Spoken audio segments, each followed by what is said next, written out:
Il est 20h, vous regardez la télévision Futur Média. Madame, monsieur, bonsoir. C'est un plaisir de vous retrouver. Voici tout de suite les titres de cette édition. La Corniche Ouest barrée par la coalition Lumière de la faculté des sciences politiques et juridiques de l'université Cheikh Anta Diop. Ces étudiants dénoncent une tricherie dans l'élection des membres de leur amicale. Les détails en début de journal. Un important réseau de trafic de cannabis démantelé dans la commune de Toubab Dialaw. L'Office central de répression du trafic illicite de stupéfiants interpelle l'acteur principal de l'organisation, un Français expatrié au Sénégal. Affaire de la gestion de la caisse d'avance de la mairie de Dakar. En conférence de presse ce vendredi, le ministre de la Jeunesse n'a pas été tendre avec Khalifa Sall. Idem pour l'opposition en général. D'après Mame Mbaye Niang, le gouvernement ne cédera à aucune pression. L'actualité de ce vendredi, marquée par la mort du musicien Cheikh Tidiane Tall, décédé à la suite d'une longue maladie. Il a formé de nombreux talents et a consacré sa vie à promouvoir la musique sénégalaise. Retour sur son riche parcours dans cette édition. L'invité du 20h ce soir, il s'agit de maître William Bourdon, avocat, président de la plateforme de protection des lanceurs d'alerte en Afrique. Son entretien avec Mamoudou Ibra Kane que vous pourrez suivre à partir de 20h30. Voilà pour les titres de cette édition. Restez avec nous, le développement c'est dans une poignée de secondes.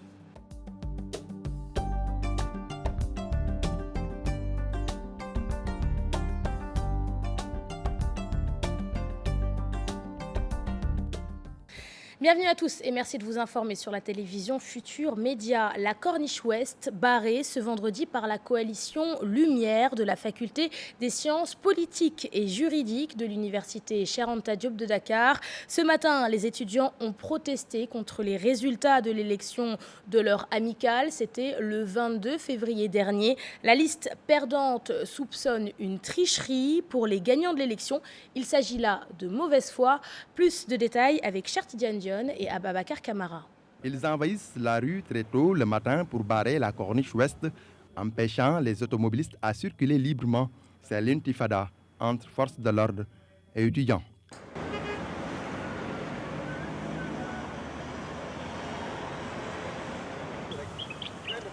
La coalition Lumière de la faculté des sciences politiques, les élections de l'amicale de la dite faculté. Comme quoi, toute liste qui s'évertuerait à entraîner donc des violences avant, pendant et après les élections sera écartée du processus. Et vous voyez, le deuxième jour du vote, on a constaté que la coalition Renaissance Rupture a entraîné des violences au sein du campus. Ils ont d'abord menacé l'administration, ensuite ils ont saccagé le matériel de la DSI se trouvant au niveau de l'UCAD. Selon le chargé de com de la liste vainqueur, l'université n'est pas un champ de bataille. Si je peux me permettre de m'exprimer ainsi, qu'ils ont de mauvaise foi. Sincèrement, je suis désolé, mais c'est le cas, ils ont de mauvaise foi. Il devrait être une bataille d'idées entre les étudiants. Vous voyez, comme récemment, comme feront ici les violences partout, par là. Vraiment, c'est déplorable. C'est quelque chose que l'on déplore de la plus forte et belle manière. Revoir le mode d'élection et le fonctionnement des amicales ne serait-il pas une solution pour éviter le dysfonctionnement? Parce qu'il y avait eu... Non, je ne pense pas. Je ne pense pas. Il se peut qu'il y ait des amicales et qu'il y ait donc le système soit apaisant. Mais à condition qu'il y ait des élections transparentes. L'année passée, il y a eu des élections au sein de la FSJP, il n'y a pas eu de violence. Parce que les amicales sont les institutions représentatives des étudiants. Aussi bien au niveau des autorités administratives, mais aussi des autorités étatiques.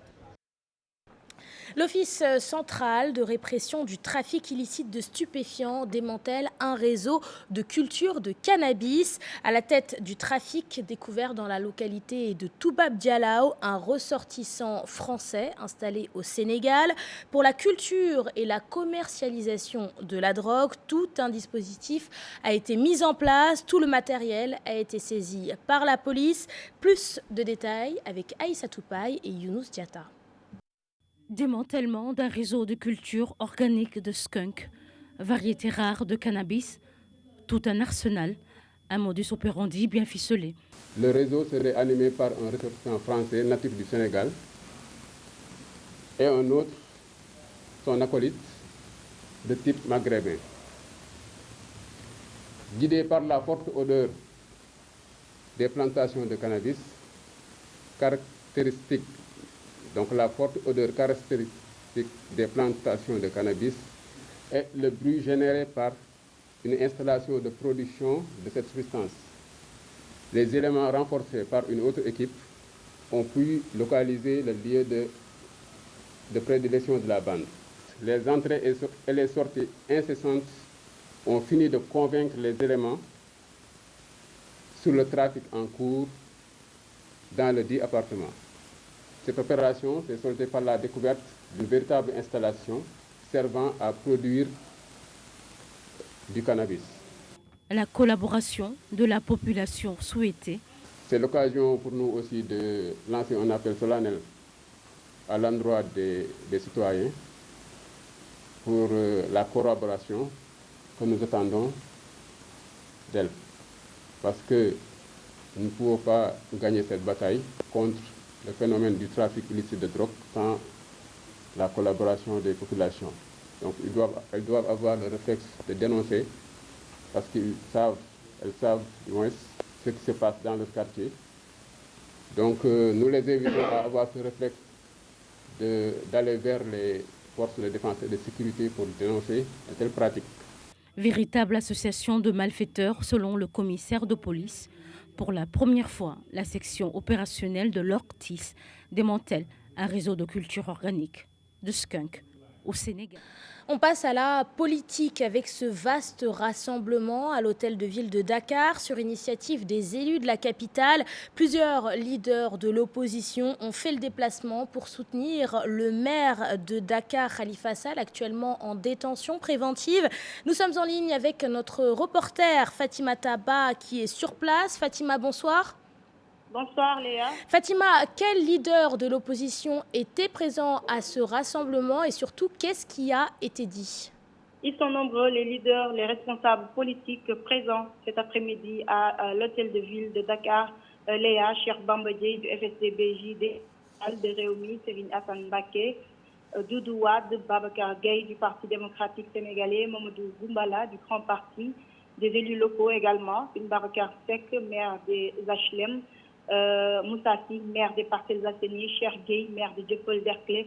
Ils sont tous là pour soutenir Khalifa Sall. Il faut dire que la mairie de Dakar a été prise d'assaut par des centaines de militants cet après-midi. Tous sont venus soutenir Khalifa Sall. L'opposition, Léa, appelle en bloc pour faire face au régime de Macky Sall. Le Grand Parti va plus loin avec Mamadou Boumbala qui dit que le parti Dakou est décidé à accompagner Khalifa Sall pour les législatives de juin 2017 et même à accompagner également Khalifa Sall pour d'autres élections. En tout cas, c'est une opposition très déterminée qui a pris parole aujourd'hui au niveau de la mairie de Dakar et c'est pour justement dénoncer ce qu'il qualifie d'instrumentalisation de la justice à travers ce placement sous mandat de dépôt de Khalifa Sall. Léa. Merci à vous Fatima Taba en direct de l'hôtel de ville de Dakar. Et puis, réaction du ministre de la Jeunesse sur l'affaire Khalifa Sall. D'après Mame Mbaye Niang, le maire de Dakar fait dans la confusion, la diversion et la victimisation. Selon lui, aucune manifestation ne sera tolérée. Il appelle les régulateurs sociaux à prendre leurs responsabilités. Écoutons le ministre de la Jeunesse, de l'Emploi et de la Construction citoyenne. Ces propos sont recueillis par Mamadou Fall. Ce qui est en train de se préparer, nous tous, nous le savons. Ils veulent manipuler des jeunes. Ils le font déjà. Peut-être même, c'est leur capacité à donner 1,270 milliard de bourses à des étudiants qui poussent peut-être à créer ce groupuscule qui, chaque matin, tente de barrer les routes et de perturber la quiétude. Force restera à la loi. Nous ne reculerons pas. Nous ne nous rendrons pas, nous ferons face, parce que nous savons faire face. Et nous sommes sûrs de la victoire parce que ça s'adosse sur des valeurs qui fondent la foi. Nous ne reculerons pas, encore une fois, nous ne gémirons pas, mais nous savons faire face et nous ferons face. Maintenant que les régulateurs sociaux prennent leurs responsabilités, il ne sera pas toléré. Il ne sera pas toléré de délits allant dans le sens de perturber la quiétude des Sénégalais. Nous ne l'accepterons pas. Fut-il manipuler des lobbies internationaux, aller décrédibiliser le Sénégal à l'international, ces gens sur qui ils comptent n'osent pas assumer de défendre des gens qui ont détourné des deniers publics chez eux. Affaire de la gestion de la caisse d'avance de la mairie de Dakar. D'après l'avocat Maître Amadou Ali Khan, c'est le régisseur et non pas le maire qui a à se justifier. L'avocat appuie ses propos sur l'article 13 du décret 2003-101 portant règlement général sur la comptabilité publique. Pour Maître Amadou Ali Khan, le placement sous mandat de dépôt de Khalifa Sall est donc illégal. Sa réaction dans ce reportage signé Hassan Ba et Ababakar Kamara.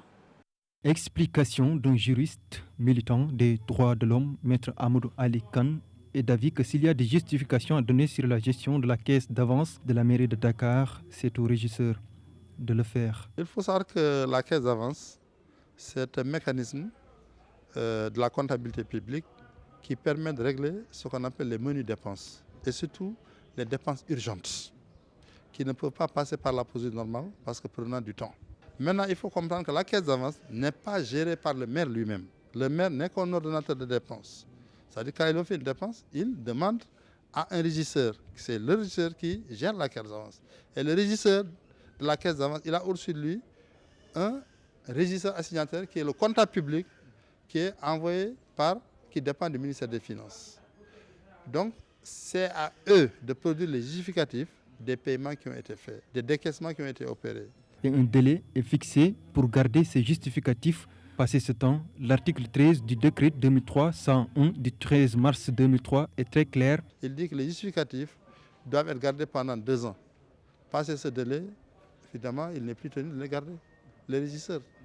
En aucun cas, moi, je ne vois pas comment on peut convoquer un maire, qu'il s'agisse de Khalifa Sall ou de tout autre maire, pour lui demander de justifier le fonctionnement de sa caisse d'avance. Par conséquent, aucune base légale ne permet de placer Khalifa Sall sous mandat de dépôt, selon l'avocat. Je laisse le soin aux uns et aux autres de se faire leur propre religion. Mais moi, personnellement, je considère qu'il n'existe pas de base légale suffisante permettant de mettre sous mandat de dépôt le maire de Dakar Khalifa Sall. Maître Amadou Ali Khan parle de sous-bassement politique derrière les poursuites visant le maire de Dakar. De Tahaou Dakar, passant par l'emprunt obligataire à l'aménagement de la place de l'indépendance, le championnat Khalifa Sall, État du Sénégal, joue sa finale. Maintenant, est-ce que coupe bi nguur gi dina gagné wala Khalifa dina mujj jël coupe kooku nag fan yii ñëw dañ ci xam dara. Menace de mort à son encontre. Youssou Touré de l'APR porte plainte contre un individu identifié comme un disciple de Sérine Moustapha Sy. Des menaces qui seraient liées à la récente sortie du secrétaire d'État à l'alphabétisation suite à la mise en détention de Khalifa Sall soutenu par le guide des Moustarchidines. Plus de détails avec Salif Sow et Asmalik Diop. Youssou Touré a déposé une plainte à la DIC pour menace de mort. Qui me menace, qui m'appelle et qui me menace? Je ne me suis jamais attaqué à un chef religieux et je ne le ferai jamais. Je ne me suis jamais attaqué à Sérine Moustapha Sy et je ne le ferai jamais. Mais on ne peut pas me faire peur. Là aussi, c'est important. Il faut qu'on apprenne à se respecter. Ils n'ont qu'à venir me tuer. De toute façon, j'ai porté plainte au niveau de la DIC. Sur l'affaire Khalifa Sall, le secrétaire d'État en charge de l'alphabétisation et de la promotion des langues nationales n'est pas contre une délégation spéciale. Pour lui, c'est à l'État de prendre toutes ses responsabilités, si nécessaire. Un pays doit fonctionner selon des normes.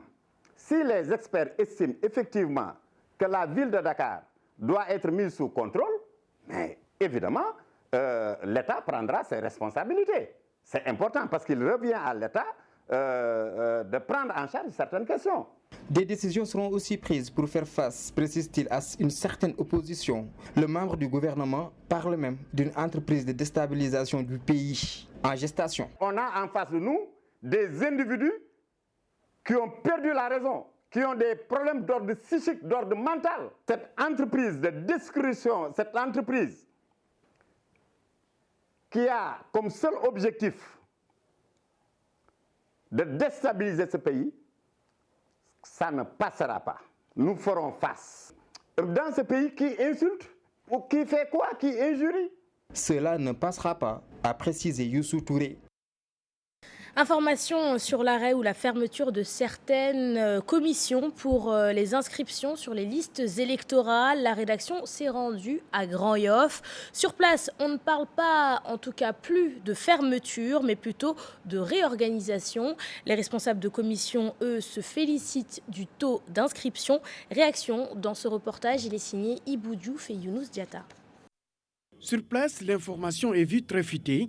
Dans cette localité de Grand-Yoff, aucune commission d'inscription sur les listes électorales est fermée, même si quelques réorganisations sont à noter. Bon, hier, j'ai été saisi par des gens concernant la fermeture d'une commission au niveau de Grand-Yoff.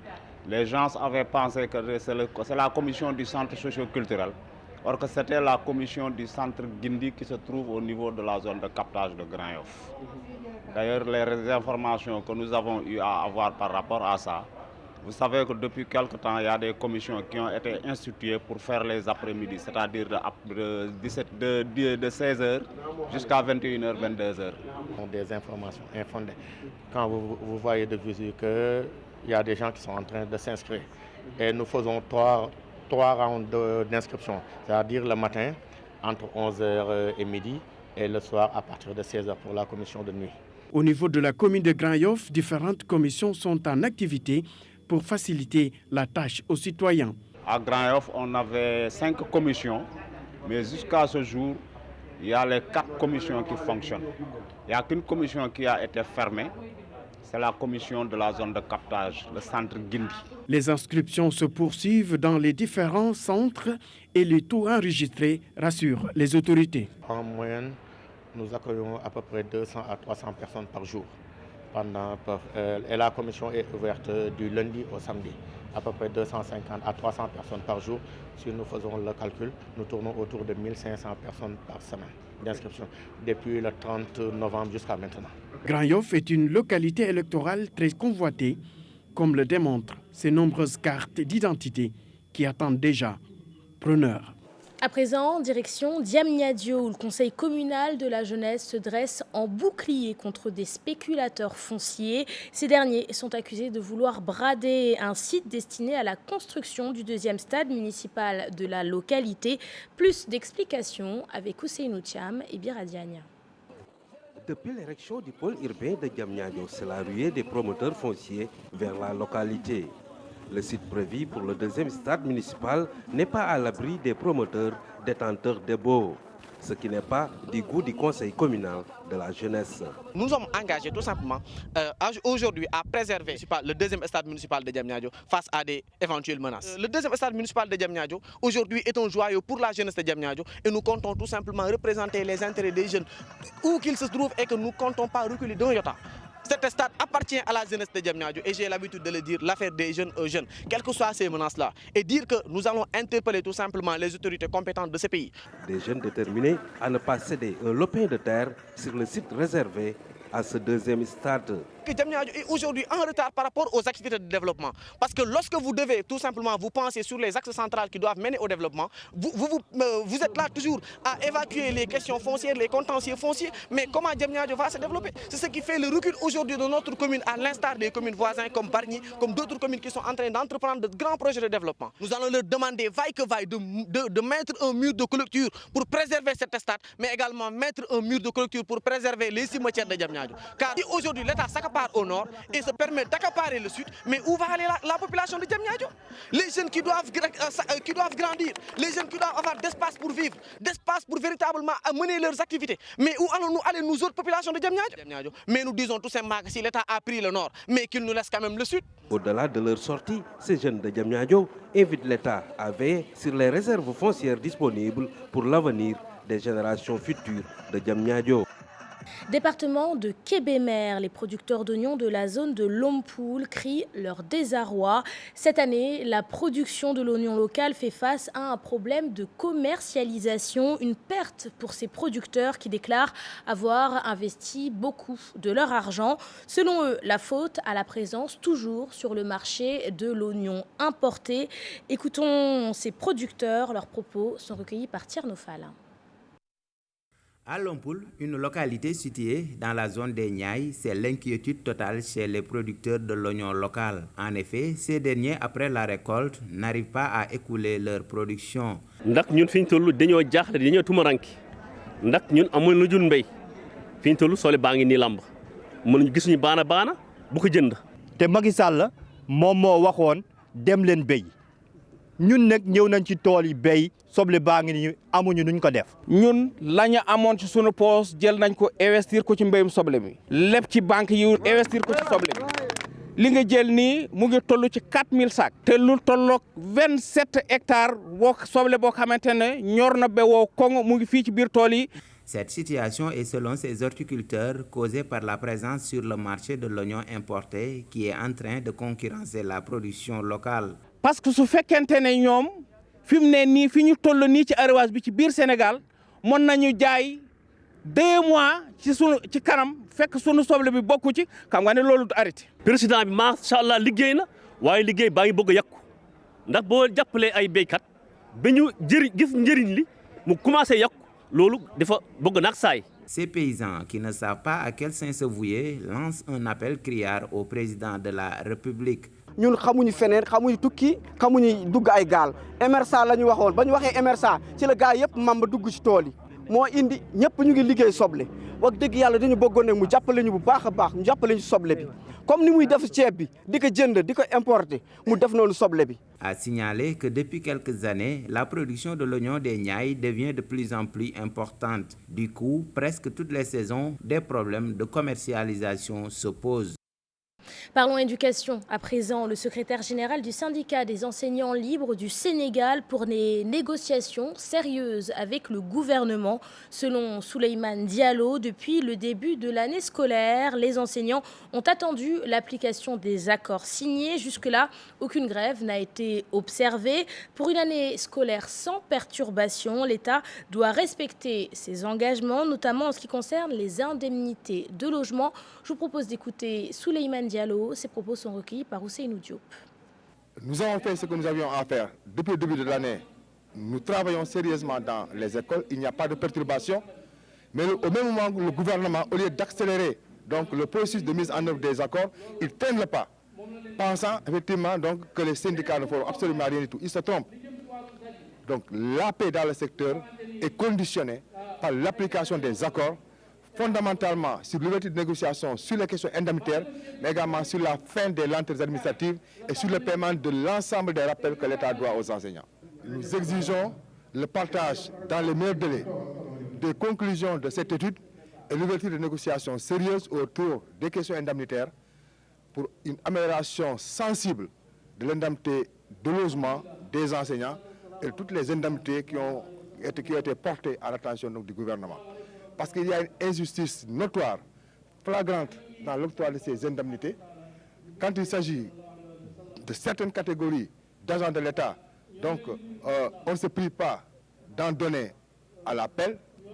Quand les enseignants revendiquent donc une réparation donc, de ces injustices, la fin des discriminations, le gouvernement traîne les pieds en nous parlant de notre nom. À présent, direction Tambacounda, où les femmes des ethnies minoritaires, comprenez les Bassaris, disent vivre dans une situation difficile et sollicitent plus d'assistance. Suivons ensemble ce reportage de nos correspondants dans le sud du pays, Moussa Oumargueil et Amadou Djidiou. Au quartier Gourel-Ponant, dans la commune de Tambacounda, les femmes Bassaris des ethnies minoritaires travaillent sans relâche mais ne parviennent toujours pas à joindre les deux bouts. La journée du 8 mars, une occasion pour exposer leurs doléances. Pour l'agriculture, on n'a pas les moyens parce qu'il y a d'autres femmes qui n'ont pas les moyens. On s'entraide, mais on veut avoir de plus pour avoir d'autres femmes qui veulent être... Il y a manque de semences. Autre localité, autre réalité, au quartier Gourel-Diadé, dans la commune de Tamba, les femmes s'activent dans le maraîchage. Ici, nous activons sur le maraîchage qui nous a beaucoup aidé dans le ménage. Vraiment. C'est en vendant ces produits que les femmes puissent accompagner les enfants, surtout à l'école. On fait aussi la transformation des produits céréales. On a aussi une garderie ici On appuie les enfants des familles défavorisées et aussi des élèves. On aide les enfants à avoir des extraits de naissance. Les femmes ont beaucoup de difficultés pour accès à crédit. On nous demande des apports et les intérêts aussi sont très élevés. L'accès au crédit et au financement se pose avec acuité, mais des cercles de réflexion d'action ont été initiés pour promouvoir le microcrédit à l'échelle communautaire. Là, le problème de foncier, ça se pose à Tamba. Les femmes sont dynamiques, elles veulent travailler, mais il y a ce problème qui se pose. Donc, ce sont des femmes, si on les aide, elles pourront partir. Nous lançons un appel à l'État d'aider les femmes de Tamba. Donc, nous sommes là, nous avons des problèmes de formation en gestion, nous avons des problèmes de formation pour droit des femmes. Aider ces femmes, elles pourront aller. Donc, c'est pour cela que je lance un appel et dire aux autorités locales et administratives, et demander même au président de la République, que les femmes de Tamba ont besoin d'être nommées à des postes de responsabilité. Au-delà des expressions de besoins qui tournent autour de l'accès à la formation en gestion, l'accès à la terre et au financement, le comité consultatif régional des femmes de Tambacounda réclame des postes de responsabilité dans les instances de décision. Je vous le disais, en titre, décès du guitariste Cheikh Tidiane Tall ce vendredi à la suite d'une longue maladie. Le défunt a fait les beaux jours du Sahel et du Khalam 2, entre autres groupes de musique dans lesquels il a joué. Cheikh Tidiane Tall a eu à former de nombreux talents et a consacré une grande partie de sa vie à promouvoir la musique sénégalaise. Retour sur son riche parcours avec Aïssatou Paye. Guitariste hors pair, exceptionnel arrangeur, membre du mythique groupe Khalam 1, Cheikh Tidiane Tall, cloué au lit depuis quelque temps, tire sa révérence. Il aura écrit de belles pages de la musique sénégalaise, du Sahel dans les années 70, en passant par Kiné Lam et d'autres chanteuses. Le percussionniste devenu guitariste était incontournable depuis plus de 4 décennies sur la scène musicale. L'ami de Carlos Santana a aussi joué avec de grands musiciens comme James Brown. Mais l'essentiel de sa carrière, il la passera avec Kiné Lam Mambamba. La grande faucheuse aura encore fait parler d'elle, laissant les musiciens sénégalais orphelins. Et suite au décès de l'artiste Cheikh Tidiane Tall, l'auteur-compositeur Idrissa Diop lui témoigne droiture, abnégation et humanisme. Il déclare avoir perdu un ami qui a tout donné à la musique sénégalaise. D'ailleurs, son fils porte le nom du défunt. Écoutons Idrissa Diop, ses propos sont recueillis par Adji Attala. Cheikh Tidiane Tall, un homme pieux, un homme intègre, un homme travailleur, un homme avec beaucoup de sagesse. Durant toute sa vie, il a œuvré pour le plus de l'homme. Moi, mon fils aîné porte son nom. Cheikh Tidiane était un frère, donc j'en profite vraiment pour lui rendre hommage et lui témoigner dans ma modeste personne tout ce qu'il a pu apporter dans ce que Dieu lui avait donné, qui était la musique. Il a apporté énormément de choses à la musique, aux musiciens et aux musiciennes de ce pays. Donc, je suis très ému, très touché et que Dieu lui accorde tout son pardon et l'accueille dans son paradis le plus haut. Et puis sachez que la levée du corps de Cheikh Tidiane Tall aura lieu demain, samedi, à 9h à la morgue de l'hôpital principal. L'enterrement se fera à Touba et les condoléances seront reçues par la famille au quartier de Golfe Sud. C'est parti pour la page des sports.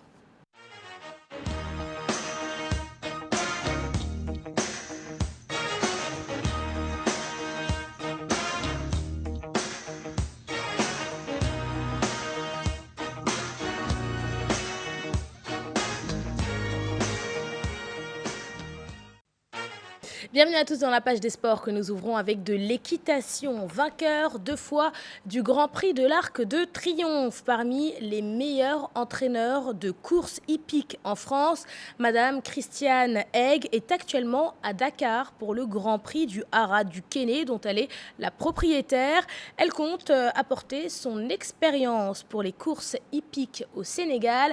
Plus de détails avec nos reporters Pape Farani qui l'a rencontré.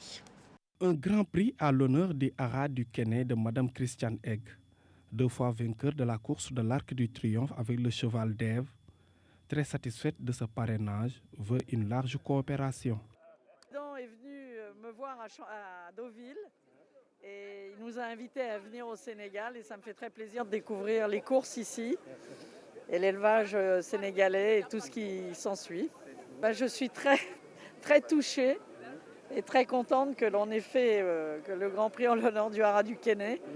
On est là pour coopérer avec vous et essayer de faire en sorte que les courses s'améliorent.